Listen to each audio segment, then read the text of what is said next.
Good afternoon, everybody. Well, another interesting trial that will be coming up in the near future is the trial of Andrea Sneiderman.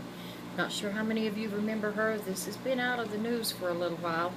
Um, she was the wife, the widow, of Rusty Sneiderman.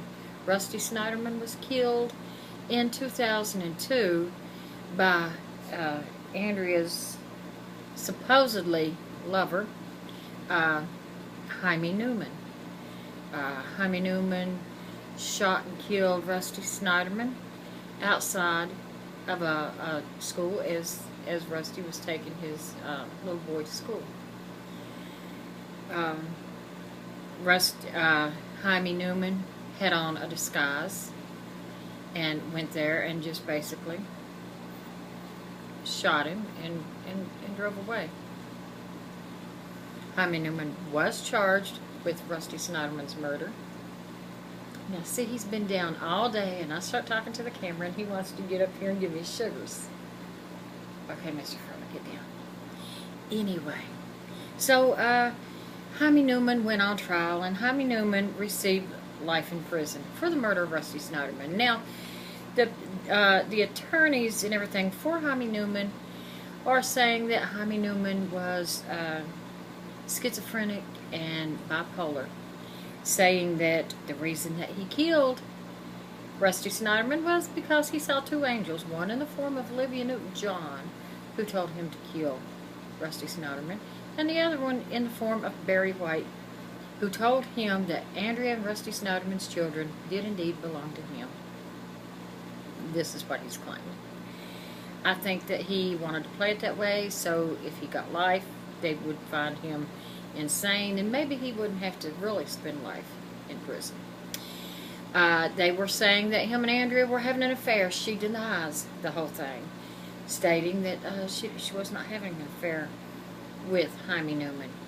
As it turns out, they're accusing her of being Jaime Newman's lover and wanting him to kill her husband for his $2 million life insurance policy. Now, all of this might have gone the way that she wanted it to go had they not caught her in a lie on the witness stand at Jaime Newman's trial. She, of course, denied being his lover. She denied anything like that. But the lie that caught her as, being a potential part of this whole plot was something that she had told her father-in-law. She had called her father-in-law after she had received a call about her husband and appeared to be upset, and told her father-in-law that Rusty had been shot, that he was dead, that he had been shot, and she was on her way to the hospital.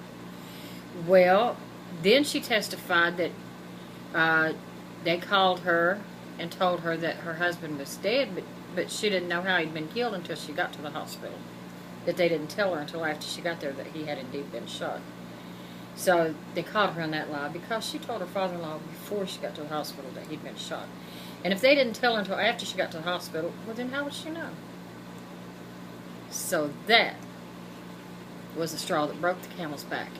And that is basically why Andrea Sneiderman is going on trial for being an accessory to the murder of her husband, Rusty Sneiderman. I say guilty as charged. I wonder if she's going to use a bipolar excuse or say anything that she had any angels to come and tell her to do this. Who knows? Anyway, until next time, bye-bye. Mr. Furley, you want to say bye? Say bye. Say bye, Mr. Furley. Say bye-bye.